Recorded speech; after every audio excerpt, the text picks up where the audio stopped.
Doctor, ये menopause क्या है? मेनोपॉज यानी अगर स्त्री को पूरा 1 साल तक पीरियड नहीं आता है तो उसको मेनोपॉज का समय बोल सकते हैं। डॉक्टर, मेनोपॉज क्यों होता है?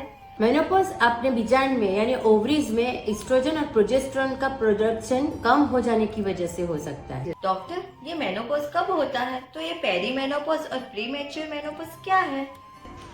मेनोपॉज इंडियन वुमन को 47 से 51 इयर्स की आयु में आ सकता है, लेकिन मेनोपॉज की कई तकलीफें जैसे पीरियड का इरेगुलर होना या नाइट स्वेट्स या रात को नींद नहीं आना, हॉट फ्लैशेस, ये सब तकलीफ अगर 40 से 44 इयर्स में शुरू होती है, जब पीरियड्स तो चालू होता है लेकिन मेनोपॉज की कई तकलीफ शुरू रहती है, तो उसको पेरी मेनोपॉज बोलते हैं। और प्री मैच्योर मेनोपॉज यानी अगर आपका पीरियड 40 इयर्स की अंदर की आयु में बंद हो जाता है और पूरे 1 साल बंद रहता है तो उसको प्री मैच्योर मेनोपॉज बोलते हैं।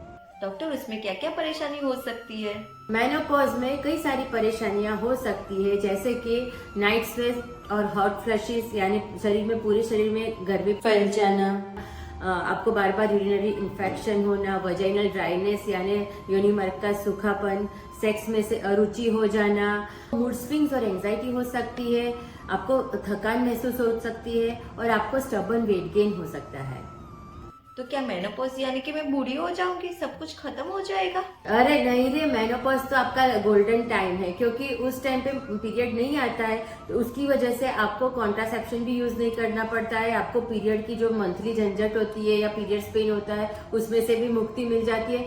तो आप याद रखिए, आप जितना मेनोपॉज को पॉजिटिव लेंगे उतना आप मेंटली और फिजिकली फिट भी रहोगे और अट्रैक्टिव भी रहोगे।